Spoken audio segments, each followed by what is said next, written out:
There is a particular kind of exhaustion that does not come from doing too much. It comes from being on call for everyone else's feelings. You know that tiredness. It sits behind the eyes. It lives in the chest. It makes you look at your phone with a strange, quiet dread. Because even before it rings, even before a message arrives, some part of you is already preparing to respond. Not because you want to, because your body has learned the role. You learned how to notice the shift in someone's tone before they admitted anything. You learned how to soften the room before it became tense. You learned how to translate anger into hurt, silence into fear, cruelty into stress, neglect into a bad day. You became fluent in emotional weather. And somewhere along the way, being needed stopped feeling like a gift and started feeling like oxygen. That is the hidden addiction. Not attention, not drama, not even love exactly. Being needed. For a long time, you probably called it kindness, sensitivity, loyalty, maturity. Maybe you even felt proud of it because people praised you for being the one who understood, the one who stayed calm, the one who could hold everything together when everyone else fell apart. But there is a point where being the steady one becomes a trap, a point where your nervous system starts confusing importance with responsibility, a point where you begin to feel valuable only when someone else is falling apart in a way that requires you. And that is where the pattern gets dangerous, because it no longer feels like a pattern. It feels like purpose. You answer the message. You smooth over the tension. You explain yourself again. You check on them. You forgive the tone. You make the first move. You carry the silence. You become the bridge, the container, the repair person, the emotional interpreter, the one who keeps the connection alive even when the connection is starving. And if you are honest, there is a strange relief in it. Because when someone needs you, you do not have to ask the harder question. You do not have to ask whether you are being loved back. You do not have to sit in the unbearable stillness of your own unmet needs. You do not have to face the possibility that your value in that dynamic has been tied to usefulness rather than presence. That is why this pattern can last for years. Not because you are weak, because it gives you a role, and a role can feel safer than a self. Carl Jung understood something very important about this kind of suffering. What we repeat is often not what we consciously choose, but what our unconscious recognizes as familiar. The psyche does not only chase pleasure, it also returns to old emotional climates. It returns to what it knows how to survive. So, if you were the child who had to notice everyone, soothe everyone, anticipate everyone, or become useful to remain connected, then adulthood can become a polished version of that same arrangement. You become the person who is always there, the person who knows when to text, the person who knows when to apologize first, the person who knows how to keep the bond from breaking. And the terrible irony is that the more you perform that role, the less anyone around you has to grow. Because if you are always absorbing the tension, someone else never has to face it. If you are always repairing the rupture, someone else never has to learn accountability. If you are always available, someone else never has to risk missing you. That is why this dynamic can feel so intimate and so empty at the same time. You are close to someone's pain, but far from their depth. You are involved in their life, but not truly met. You are essential to the system, but not necessarily cherished within it. And if that sentence stings, it is because some part of you already knows it, not in your mind, in your body. You know it in the way your stomach tightens when you are not immediately needed. You know it in the way a quiet evening can feel strangely uncomfortable, because silence does not always feel peaceful when your identity has been built around response. You know it in the way you keep checking whether you are still important, still useful, still the person they would call if they were hurting. That is not just attachment, that is a complex. A complex is not simply a feeling, it is an emotionally charged knot in the psyche, built over time, that can take over your reactions before you have a chance to think. And the I am needed complex is powerful because it disguises itself as love. It says, if they rely on me, I matter. If they lean on me, I am safe. If they cannot function without me, I am important. If they come back to me when they are broken, then I am chosen. But chosen for what? For your tenderness or for your labor? There is a difference, and it is a painful one. Because being needed can create the illusion of intimacy without the reality of mutuality. It can make a one-sided bond feel meaningful because your effort is constantly being activated. You are always doing something, helping, clarifying, saving, fixing, holding, waiting, And the unconscious loves that kind of busyness, because busyness keeps you from feeling the deeper ache. The deeper ache is not, do they need me? The deeper ache is, will they still care when I stop proving my worth? That is the question many people never ask out loud. They keep themselves occupied with usefulness, so they never have to discover whether they are loved beyond it. And here is where the shadow enters. The shadow is not only the part of you that is angry, resentful, or tired. It is also the part of you that has learned to gain power through self-erasure. The shadow of the good, needed, indispensable one often carries hidden resentment, silent superiority, exhaustion, and a private hunger to finally be seen without performing. You may not think of yourself as controlling, but sometimes the need to be needed is a form of control too, not the obvious kind, the quieter kind. If I am indispensable, you cannot leave me. If I am the one who understands you best, you will not have to face how little you offer back. If I keep rescuing you, I can postpone the grief of being ordinary to you. If I remain useful enough, maybe I will not have to confront the possibility that I have been tolerated more than loved. That is not said to shame you. It is said to free you. Because once you see the shadow, you stop romanticizing the role. And once you stop romanticizing the role, you can begin to feel the cost. The cost is enormous. It is the cost of becoming emotionally overdeveloped in one direction and undernourished in another. You may become excellent at reading other people and terrible at hearing yourself. You may become skilled at offering comfort and unfamiliar with receiving it. You may know how to calm a crisis and not know how to sit with your own disappointment without immediately trying to fix it. That is how the addiction deepens. Not through grand betrayal, through tiny self-abandonments that feel noble in the moment. You say yes when your body says no. You answer when you need rest. You explain when silence would protect your dignity. You stay available to people who only become warm when they are in need. And because you can do it so well, nobody sees how much it is costing you. That is the cruelest part. The performance looks graceful from the outside. Inside, you are slowly disappearing.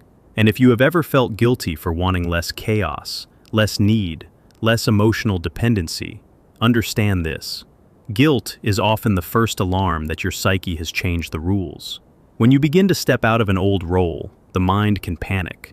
It can whisper that you are selfish, cold, unkind, too detached, too different. But guilt is not always evidence of wrongdoing.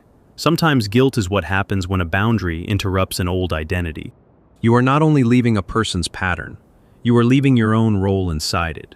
That is why it feels so disorienting.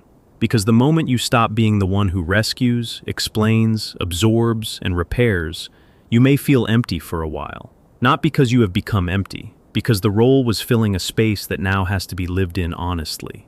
And honesty is quieter than performance.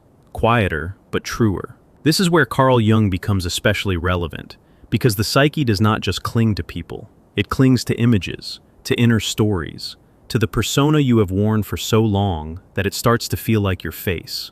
The persona is the social mask, the version of you that knows how to function, how to be accepted, how to keep the peace. There is nothing wrong with a persona. We all need one. But when your persona becomes the needed one, your whole self can be organized around being indispensable. You become the reliable one, the selfless one, the calm one, the understanding one, the one who can handle it, the one who never makes things harder, the one who never asks for too much. And because the persona is rewarded by others, it can become very hard to hear the truth underneath it. The truth may be that you are tired of being admired for what you tolerate.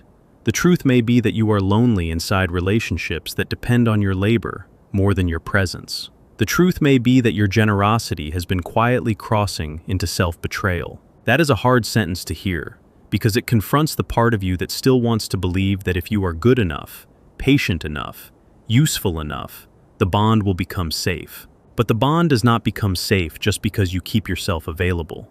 Sometimes availability only teaches the other person that your needs can wait. Sometimes being needed is the very thing that keeps you from being met. And if that sounds harsh, stay with it a little longer, because the deeper truth is even more uncomfortable. The addiction to being needed often protects you from your own power. Power sounds like a strange word in this context, but think about it carefully. If you are always needed, then you never have to risk being chosen freely. If someone needs you, they may stay. But staying out of need is not the same as staying out of love, respect, or genuine desire. Being needed can flatter the ego while starving the self. The self, in Jungian terms, is not the same as the ego. The ego is the I you know consciously. The self is the deeper, organizing center of the whole psyche, the part that wants wholeness, not just usefulness. The self does not care whether you are impressive in your sacrifice. The self cares whether you are becoming whole. And wholeness cannot happen if you keep giving your life away in pieces.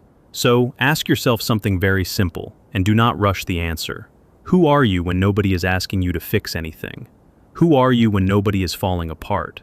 Who are you when your value is not being measured by your usefulness? For some people, that question feels like freedom. For others, it feels like grief. Because if your life has been organized around being needed, then the absence of need can feel like disappearance. The phone is not buzzing. The crisis is not calling. Nobody is asking for your emotional labor. And instead of relief, what rises is panic, a blank space, a strange, hollow feeling, the urge to reach out and create a reason to matter. This is one of the most revealing moments in the pattern, not when you are needed, when you are not. Because then you can see whether your nervous system knows how to exist without an emergency. And many people do not. They feel invisible when the room is calm. They feel irrelevant when nobody is upset. They feel uneasy when love is not being tested. They may even unconsciously choose relationships where someone is difficult, wounded, or unstable, because those relationships provide a continuous stage on which they can be indispensable. That does not make you bad. It means your psyche has learned a survival strategy.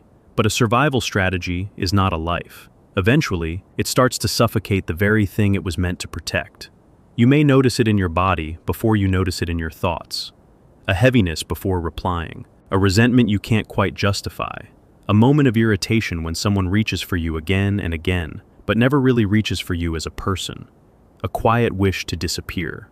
Not forever, just long enough to feel your own shape again. And that wish is not cruelty, it is information. It is the psyche saying, something in this arrangement is exhausting my soul. There is another layer here that many people miss. The need to be needed can also be tied to projection.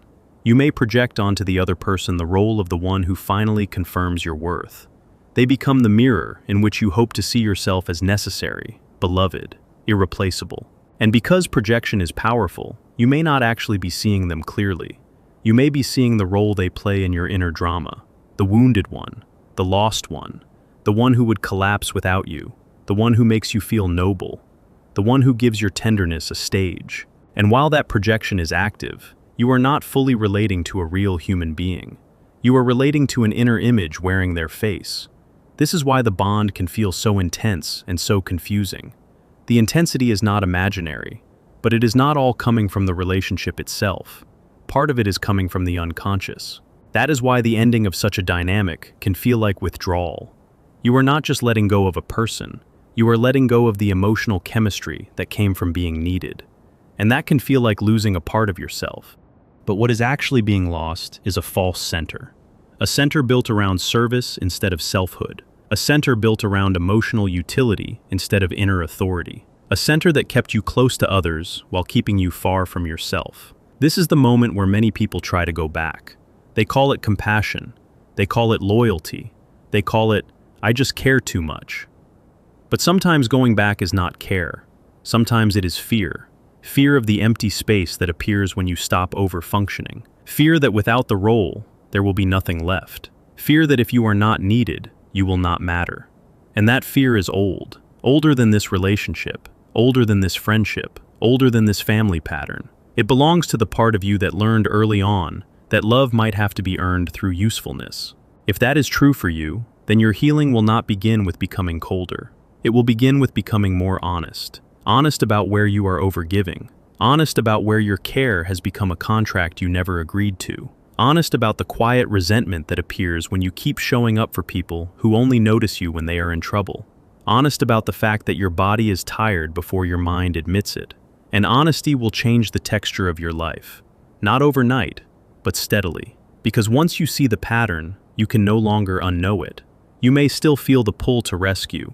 You may still feel the old reflex to check, explain, soothe, and stay available. But now there is a witness inside you, a quieter part, a steadier part, the part that says, pause. Do not rush into usefulness just because discomfort appears. Do not confuse someone else's need with your purpose. Do not call exhaustion devotion. That pause is the beginning of individuation. Individuation is the long process of becoming who you actually are, rather than who your wounds trained you to be. It is not selfishness. It is not emotional withdrawal for its own sake. It is the painful, necessary movement of the psyche toward wholeness. And wholeness may require you to disappoint people who benefited from your self-abandonment. That is a hard truth, but it is also a liberating one. Because the moment you stop being available in the old way, you learn what the relationship was made of. Some people will meet the new you with respect. Some will meet it with resistance. Some will call you changed, distant, difficult, cold. But often what they are really saying is, you are no longer performing the role that made me comfortable. And that is not a reason to go back. That is a reason to stay awake. Because if your warmth was only appreciated when it was endless, unguarded, and self-erasing, then what was being loved was not your wholeness. It was your compliance. That realization can hurt. It can also save you. There is a moment, usually after enough disappointment, when the psyche stops asking, how do I become more needed?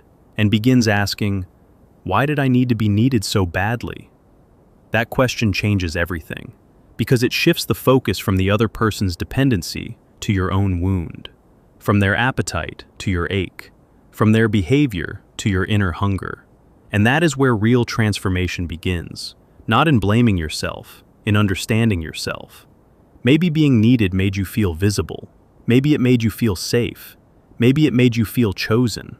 Maybe it let you avoid the terror of asking for what you want directly, because giving is easier than risking rejection. Maybe it allowed you to stay in relationships that never fully required your truth. Maybe it kept you from discovering that you are not only valuable when useful, you are valuable when you are calm, when you are silent, when you are uninterested in proving, when you are not rescuing anyone, when you are simply present. That kind of presence is very different from emotional labor. It does not chase. It does not over-explain. It does not offer itself as medicine to every wound in the room. It stands, it observes, it chooses. If this names something you have never been able to say out loud, write a single sentence for yourself somewhere private. I am not here to earn my place by being endlessly needed. Let that sentence land, not as a slogan, as a boundary.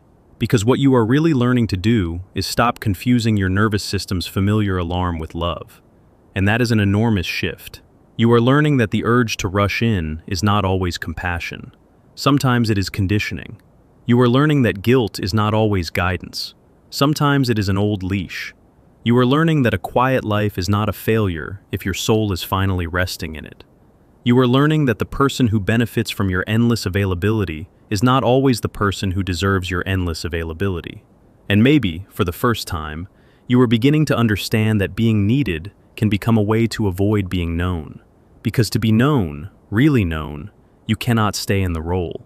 You have to let someone meet the person behind the function, the one who gets tired, the one who needs reassurance too, the one who does not always want to be strong, the one who is not always available, the one who has a right to say no, the one who has a right to be missed without proving usefulness, the one who has a right to be loved without becoming a service. That is where dignity lives, not in becoming hard, in becoming real. And real often looks quieter than the old performance. It looks like not answering immediately. It looks like letting someone sit with their own discomfort. It looks like refusing to explain the same thing for the 5th time. It looks like noticing that your chest tightens before you agree to something, and honoring that signal. It looks like allowing a relationship to reveal itself without your constant management. It looks like stepping out of the rescue fantasy and into the more mature question. Is this mutual? Is this respectful? Is this nourishing? Is this honest? That question is not cold, it is clean. And clean questions create clean boundaries. When you begin to live that way, the people who were attached to your availability may feel your absence very quickly. Not because you are punishing them, because the system is changing. The emotional supply is no longer automatic. The old loop is interrupted. But do not make the mistake of measuring your worth by their reaction. Their discomfort is not proof that you were wrong to change. It is often proof that the arrangement was unbalanced. And if they truly care for you, They will not only care about what you provide, they will care about what it costs you. That is the difference between being needed and being loved. Being needed asks, "What can you do for me now?" Being loved asks, "Who are you and how can I meet you there?" That second question is the one your life has been waiting for. Not from everyone, from yourself first. So when the old urge rises, when you feel that familiar pull to become useful again, pause and notice what is happening in your body. Notice the rush, notice the tension, notice the tiny panic that says, "If I do not step in now, I may lose my place." Then ask a gentler question. What if my place does not have to be earned through depletion? What if my presence is enough without emergency? What if I can care without disappearing? What if love does not require self-erasure to survive? That is the beginning of freedom, not a dramatic break, a quieter one, a refusal to keep paying for connection with your own exhaustion. And as you practice that refusal, something in you starts to settle. The chest loosens a little. The mind becomes less frantic. The phone loses some of its power. The silence is not as threatening. The room is not as empty. Because you are no longer using other people's need as a substitute for your own center. You are beginning to build a center that does not depend on rescue. That is how the addiction ends. Not with punishment, with consciousness. Not with revenge, with self-respect. Not with becoming hard, with becoming whole. And if you ever doubt whether this matters, remember the image that opened this. The phone silent, your body still waiting. One day, the silence will mean something different. Not abandonment, not urgency, not a test, just space. Space in which you can finally hear yourself without interruption. Space in which your worth no longer has to be argued for. Space in which you are not the answer to everyone else's crisis. Space in which you can become a person, not a function. That is the real return. Not to being needed, to being yourself. And when you can sit in that quiet without rushing to fill it, you will know something has changed at the deepest level. Your kindness will still be there. Your empathy will still be there. Your tenderness will still be there. But it will no longer require self-betrayal. My kindness no longer requires self-betrayal. Let that be the sentence that stays with you tonight, not as a weapon, as a homecoming. Because the moment you stop feeding the hidden addiction to being needed, you do not become less loving. You become more real. And real love, real connection, real belonging can only begin where self-abandonment ends.